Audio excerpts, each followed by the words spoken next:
আসসালামু আলাইকুম everyone, welcome to makers education.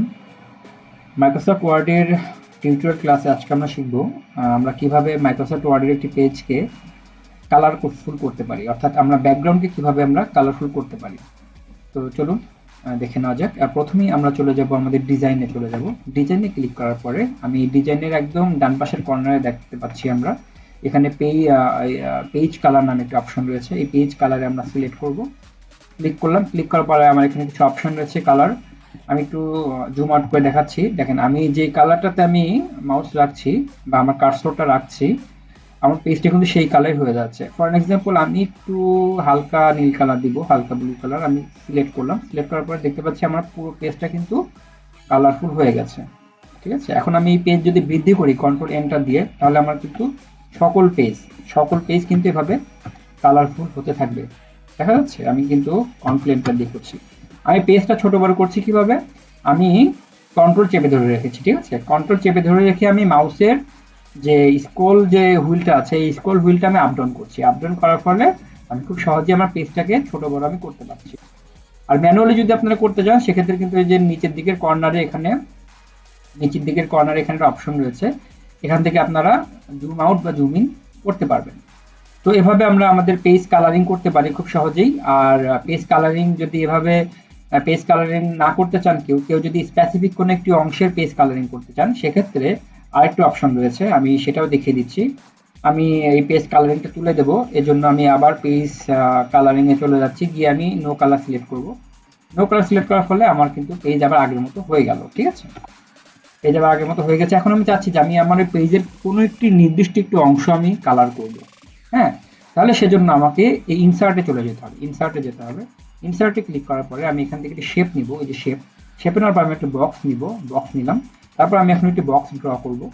For example আমরা এই অংশটুকু শুধু কালার লাগবে, তাহলে আমি এখানে বক্স ড্র করলাম। ড্র করার পরে আমি এটাকে ডাবল ক্লিক করব। ডাবল ক্লিক করার পরে আমি দেখতে পাচ্ছি এখানে ফরম্যাট চলে এসেছে।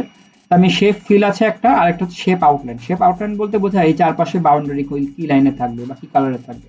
আর শেপ ফিল বলতে ভেতরে কি কালার থাকবে। আমি shape feel for example yellow দিলাম, আর আউটলাইন আমি যেটা আছে সেটাই দিলাম, কিংবা আমি কালো করে দিলাম। ঠিক আছে, কালো করে দেওয়ার পরে আমি এখন চাচ্ছি যে আমি এটার উপর দিয়ে লিখবো। তাহলে আমি করবো কি, আমি এটাতে ডাবল ক্লিক করবো। ডাবল ক্লিক করার পর আমি চলে যাব এই যে পেজ র্যাপ টেক্সটে চলে যাব। ঠিক আছে, র্যাপ টেক্সটে যাওয়ার পর আমি সিলেক্ট করব বিহাইন্ড দ্য টেক্সট আমি ক্লিক করব। আমি ক্লিক করে দিলাম। ক্লিক করে দেওয়ার পর আমি এখন দেখতে পাচ্ছি যে আমি এখানে কিন্তু ইচ্ছা করলেই লিখতে পারি। এই যে দেখেন, আমার কিন্তু মনে করে আমি লিখছি যে মাই নেম ইজ শামসুল বান্না, আমার কিন্তু এখানে টাইপ হয়ে যাচ্ছে। আমি চাইলে কিন্তু আমার এই কালারফুল অংশটাকে আমি বর্ধিত করে দিতে পারি।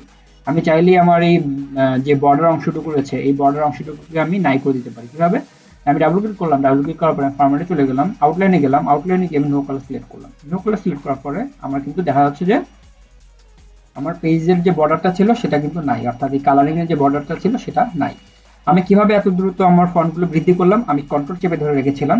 রাখার পরে আমি থার্ড বাটন যেটা, অর্থাৎ এন্টার বাটনের বাম পাশে দেখবেন যে থার্ড বাটন একটি আছে ক্লোজ আর একটা আছে ওপেন। অর্থাৎ থার্ড বাটন ওপেন কোনটা, থার্ড বাটন ওপেন হচ্ছে এইটা। আর ক্লোজ কোনটা, থার্ড বাটন ক্লোজ হচ্ছে এইটা। ঠিক আছে, তারপর যদি শিফট চেপে এই যে শিফট চেপে আপনি যদি এইটা ক্লিক করেন, এটা যদি চেপে ধরে রাখেন, শিফট এবং এটা যদি দুটোই চেপে ধরে রাখেন, তাহলে দেখবেন যে আপনার ফন্ট বড় হচ্ছে। তার আগে অবশ্যই আপনি ফন্টটাকে সিলেক্ট করবেন। যেমন আমি ফন্টটাকে সিলেক্ট করলাম বা আমার লাইনটাকে সিলেক্ট করলাম। এখন আমি কন্ট্রোল চেপে ধরে ওই থার্ড বাটন ক্লোজ যেটা সেটা চেপে ধরে রাখবো। হ্যাঁ, এই যে বারবার চেপে ধরে রাখছি, এই যে আমার কিন্তু বড় হচ্ছে। এবং আমি এখন থার্ড বাটন যেটা ওপেন সেটা আমি চেপে ধরে রাখলে আমার কিন্তু আস্তে আস্তে ফন্টটা ছোট হতে থাকছে। এভাবে আমরা ফন্ট ছোট বড় করতে পারি। এক কাজ দেখা দিকে একটা কাজ শেখালাম, ডোন্ট মাইন্ড। তো আমরা কিন্তু এভাবে আমরা আজকে দুইটা পদ্ধতি শিখলাম যে কিভাবে আমরা আমাদের পেজকে কালারিং করতে পারি। আমরা ম্যানুয়ালি ইচ্ছা করলে আমাদের ডিজাইনে গিয়ে এই যে পেজ কালার থেকে পেজ কালারিং করতে পারি, অথবা আমরা যদি স্পেসিফিক্যালি কোনো পেজ কালার করতে চাই তাহলে আমরা বক্স আঁকার মাধ্যমে বা শেপ আঁকার মাধ্যমে আমরা পেজ কালারিং করতে পারি। আরেকটা অপশন রয়েছে, সেটা হচ্ছে পেজ কালারে যাওয়ার পরে আপনারা যদি এখানে এই যে অপশনে যান, অপশনে যাওয়ার পরেও কিন্তু এখানে আপনারা কালারের বিভিন্ন ইফেক্ট পাবেন। এই ইফেক্টের মাধ্যমে কিন্তু আপনারা বিভিন্ন কালার এখানে ইনপুট করতে পারেন। ফর এক্সাম্পল আপনার এই কালারগুলো আপনার পছন্দ হচ্ছে না, আপনি অন্য কোনো কালার চান, তাহলে যেখানে মোর অপশনে যাবেন, মোর কালারে গিয়ে আপনি এখান থেকে কালার সিলেক্ট করবেন। ফর এক্সাম্পল এই কালারটা কিন্তু নাই, অপশনে নাই। ঠিক আছে, আমি এটাকে ওকে করলাম। ওকে করার পরে যে আমি দেখতে পাচ্ছি যে খুব সুন্দর একটা কালার আমার চলে আসলো। তো এই কালারটা কিন্তু আমি মেক করলাম, এই কালারটা কিন্তু আমার ছিল না, হ্যাঁ আমি মেক করলাম এটা। তো এভাবে আপনারা আপনাদের পছন্দ মতো কালার মেক করতে পারেন। আরেকটা কথা, প্রিন্ট করতে গেলে কিন্তু আপনি যদি আপনার ওয়ার্ড ফাইলের ব্যাকগ্রাউন্ড যদি খুব ডার্ক কালার রাখেন, তাহলে প্রিন্ট করতে গেলে কিন্তু সবই ডার্ক হয়ে যাবে। কারণ আমাদের যে আমরা ইউজুয়ালি আমাদের বাসায় যে প্রিন্টারগুলো ইউজ করি সেগুলোতে কিন্তু এত লোড নিতে পারে না।